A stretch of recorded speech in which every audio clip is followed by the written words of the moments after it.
E aí, torcedor são paulino, quintou de notícias importantes no Tricolor. Mas antes, não esqueça de deixar o like, se inscrever no canal e ativar o sininho de notificações. Agora bora pro vídeo. Últimos 5 jogos: Bragantino, Inter de Limeira, Velo Clube, Palmeiras e Ponte Preta. Nenhuma vitória, 3 empates, 2 derrotas, 20% de aproveitamento, 4 gols marcados, 6 gols sofridos em 5 jogos, 8 grandes chances, 5 perdidas, 17,5 finalizações para marcar gol, 9 finalizações para sofrer gol, 30 de 110 cruzamentos certos, 27% de acerto e 62,8% de posse de bola. Números que preocupam, né? Que mostram que o desempenho realmente não está legal, nem ofensivamente, nem defensivamente, e por isso também a pressão contra o treinador cresce, né, Fê? Eu acho que assim também, Boni, agora entrando nessa parte do Zubeldia, eu acho que a gente tem que olhar o trabalho do Zubeldia, acho que com 2 pontos de vista, né? Eu acho que o primeiro não tem como não falar do campo, que claramente bateu no teto. Eu acho que quando a gente olha para o São Paulo de 2025, a gente vê que não vai sair mais nada dali. Eu acho que não tem de onde a comissão não consegue extrair mais nada dali. O trabalho, infelizmente, tem se mostrado cada vez mais limitado, e eu vejo que o elenco ele consegue entregar mais, né? Eu acho que apesar da gente ter perdido algumas peças, principalmente os 11 titulares, eles se qualificaram mais, né? E desde o ano passado o time já não performa, ele não entrega, ele não apresenta nada de positivo que você consegue se apegar em alguma coisa, em alguma ideia no campo. É como eu falei, é um jogo meio inócuo, assim, ele não tem inspiração ao longo do jogo, né? E o campo fala muito isso. O trabalho do Zubeldia, infelizmente, porque eu defendi muito a permanência dele no final do ano passado, porque eu achava que ele precisava ter uma virada de ano, uma preparação para o começo de uma nova temporada, enfim, com mais adaptação, né? Porque a gente sabe como é que é chegar no meio de uma temporada e depois de umas férias, né? Como é que é trabalho depois das férias. Mas o trabalho parece cada vez mais perto do fim, né? O trabalho, o Zubeldia do São Paulo, o trabalho não evolui, né? Ele involui, né? Ele tem retrocedido a cada jogo. E é isso que tem me chamado a atenção, porque hoje o sentimento como torcedor é que o Zubeldia, ele tá a 2 ou 3 jogos para sair do São Paulo. Eu acho que esse é o sentimento, não é um desejo que é o que a gente sempre fala, né? Que é impossível. Não dá para vir a público e sair pedindo a cabeça de treinador, que é um negócio, enfim, que a gente não gosta. Mas o sentimento é de que o trabalho vai acabar daqui 2 ou 3 jogos, que vai se tornar insustentável daqui 2 ou 3 jogos. E aí um outro ponto por mais que o campo não entregue, o buraco ele é muito mais embaixo. Eu acho que a gente tem que levar em conta também, e não é fazendo advogado do diabo, que a gente não teve uma pré-temporada, né? O São Paulo teve uma excursão para a Disney que embolou todo o nosso calendário, assim. A gente não ficou treinando em Cotia e tudo mais, fazendo aquela imersão de treinamento. O time estava nos Estados Unidos fazendo amistosos desnecessários e com pouco tempo de treino. E aí a gente também teve a semana de viagem para Brasília, com pouquíssima preparação também, que tirou da gente mais uma semana. E se a gente pensar de estar no dia 20 de fevereiro, a gente teve 6 semanas no ano, mais ou menos, 7 semanas no ano. 2 foram na Disney e uma foi em Brasília. Então, metade do ano de 2025 também foi sem alguma preparação. Então, Sim. O trabalho do Zubeldia, que é ruim, ele já é prejudicado pelo planejamento que é horroroso, montado pela diretoria, né? E aí, lembrando, novamente, o Zubeldia está pressionado, mas quem deveria estar falando? A gente sabe, né, que quando fala, às vezes, entra ao vivo para dar respaldo, é um respaldo que a gente sabe que aí que... A preocupação existe, né? Aí o ciclo vai acabar mesmo, mas, tipo assim, a diretoria sumiu de novo. E o que parece cada vez mais é que a diretoria está vendo essa pressão sobre o Zubeldia como uma maneira de se blindar sobre aquele discurso do nada muda e tudo mais, só para jogar a bucha nas costas do treinador e tudo mais. E aí eu acho que é isso. O trabalho é ruim, só que o buraco ele é muito mais embaixo. Muito. Vamos lembrar, salário atrasado, o ingresso para o jogo de São Paulo tá caro, o clube está estranguladíssimo financeiramente. A gente teve agora a eleição absurda que rolou dentro do Conselho do São Paulo, e isso só mostra que o trabalho que é ruim dentro de campo, ele só reflete o quanto é ruim dentro da gestão acima dele. E aí entra aquele último ponto só que, beleza, o Zubeldia vai cair, provavelmente, mas a gente não tem dinheiro. O clube ele tá tão lascado financeiramente que a gente não tem dinheiro para efetuar uma troca que a gente talvez consiga progredir. Isso não é um argumento para que não se faça uma troca, mas é um ponto de vista que também precisa ser levantado, porque se o Zubeldia, por acaso, deixar de ser o técnico de São Paulo, eu tenho medo de, dentro desse orçamento que a gente tem, que não está conseguindo pagar salário e nem pagar o Ferreirinha, quem a gente vai conseguir trazer em questão orçamentária? Que, enfim, quem cabe no orçamento de São Paulo? Porque um Luiz Castro, eu só vou citar o nome, mas explicando o perfil, um Tite da vida, um outro treinador gringo e tudo mais, eles custam acima de 1 milhão, 1,5 milhão, um salário muito alto. E eu duvido que São Paulo tem cacife para conseguir pagar um salário desse. Então, a chance de um Zubeldia sair e a gente vê um Milton Cruz interino, ou vê um Alan Barcelos subindo às pressas e tudo mais, é enorme, e aí sim, o ano de 2025 fica ainda mais caótico. O Grêmio ameaça ir à CBF pelo atraso no pagamento pelo Ferreirinha. O Ferreirinha que foi adquirido pelo São Paulo junto ao Grêmio, o São Paulo ainda tem que pagar 2,5 milhões de dólares, pouco mais de 14 milhões de reais, por 35% dos direitos, pela compra de 35% dos direitos do jogador, negociação que foi parcelada, e no que se diz respeito ao valor atrasado, são 9 milhões de reais, segundo o relato do Globoesporte.com. E agora o Grêmio pretende levar a questão à Câmara Nacional de Resolução de Disputas, o CNRD, um órgão da CBF que tem como propósito justamente resolver questões assim entre os clubes, e o Grêmio querendo ir à CBF para resolver essa questão do Ferreirinho São Paulo com pagamento atrasado. Mais uma prova de como a situação financeira está bem complicada, né, Mascari?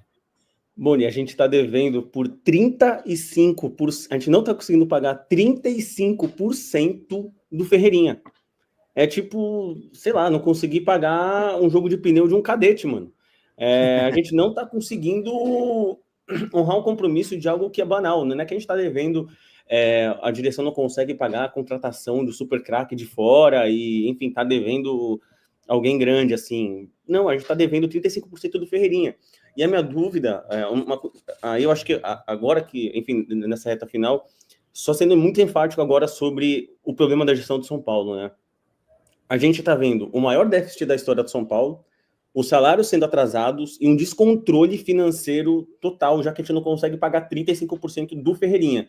A dúvida é, para onde está indo o dinheiro do São Paulo? Para onde? Eu acho que isso é uma pergunta que deve ser feita, que é para onde está indo esse dinheiro? O São Paulo, a gestão Casares, ela pega o clube com uma dívida de 500 e poucos milhões de reais. A gente está indo para o 4º ano, se eu não me engano, da gestão, né? 4º, 5º ano, enfim. A gente está batendo 1 bilhão.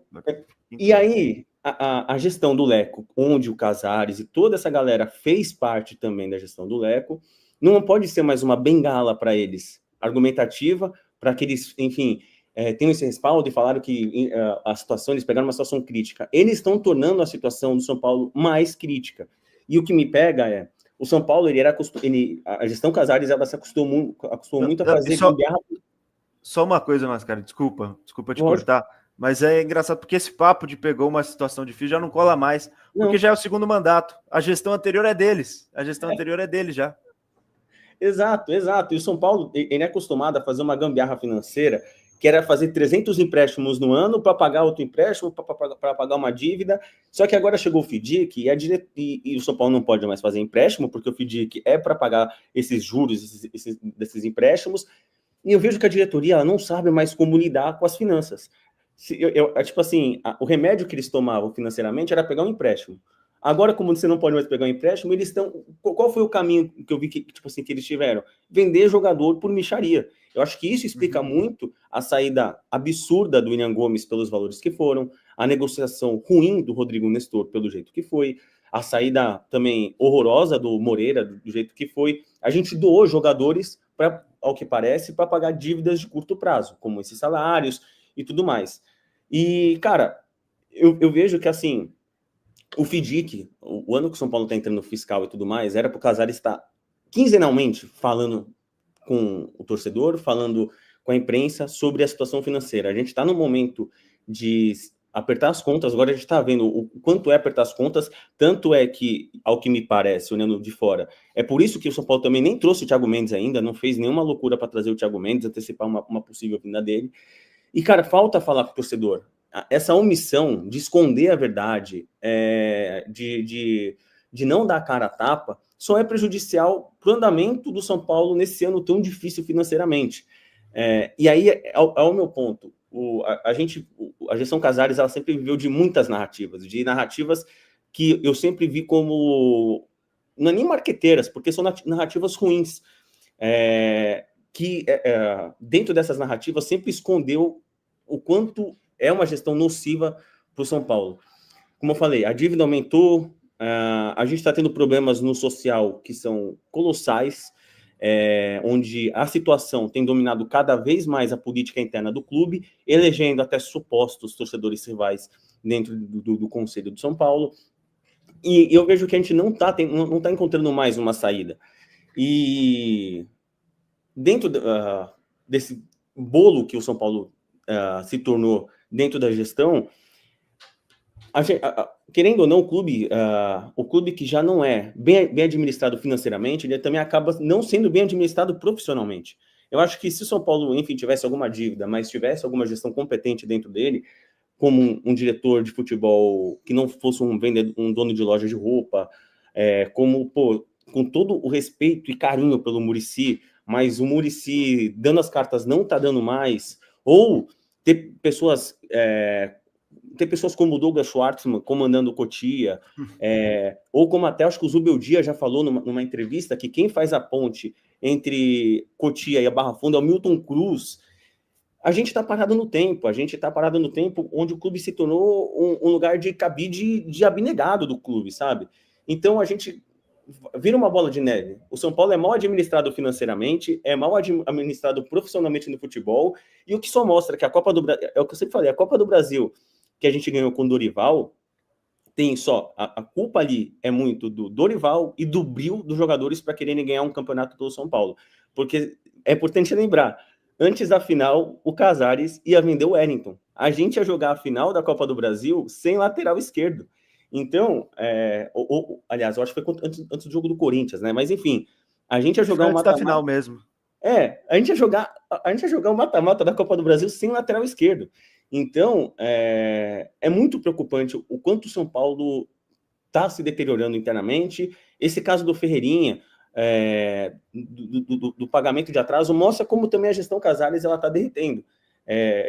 Enfim, é pagamento atrasado, é um comando técnico horroroso, são os conselheiros agora entrando, conselheiros, entre aspas, rivais entrando na parte política, é o déficit só aumentando, é uma campanha do Paulista absurda, pífia, e apenas 4 vitórias no Campeonato Paulista. Então, não tem mais no que se escorar. E aí só mostra o quanto é preciso começar a bater no lado certo, que é bater na gestão, bater nos dirigentes, bater no Casares, Belmonte, Chapecó e toda essa galera que comanda o clube, porque é isso. É ali o alvo, porque se começar também só olhar para os outros lados, nada vai mudar. O ciclo só vai mudar, o Zubeldia vai sair, a gente vai ter um ápicezinho ali que a gente vai gostar, depois o trabalho vai começar a parar de chamar atenção, vai entrar nessa monotonia, vai trocar de técnico, a gente vai viver nesse mesmo ciclo que a gente já viveu de Crespo, Rogério, Carpini e tantos outros assim. Quero contar também que o São Paulo perdeu para a Ponte Preta por 2-1 de virada no Morumbi. Resultado que aumentou a crise do tricolor. São 5 partidas sem vitória, com 3 empates e 2 derrotas. Muitos xingamentos e críticas ao técnico Luiz Zubeldia. Público pequeno também, pouco mais de 24 mil pessoas. São Paulo que não vence desde o confronto contra o Morumbi. Vai precisar de ponto na rodada final contra o São Bernardo, para não correr o risco de ser ultrapassado pelo Novo Horizontino, o que representaria ao tricolor o desprazer de não jogar em casa. Nas quartas de final, o São Paulo enfrentaria o Novo Horizontino em Novo Horizonte. Para completar, Zubeldia não tem chance de demissão, pelo menos por agora, foi o que garantiram os dirigentes são paulinos ainda no vestiário. Não esquece de deixar o like, se inscrever no canal e apertar o sininho de notificações. Até o próximo vídeo. Vamos São Paulo!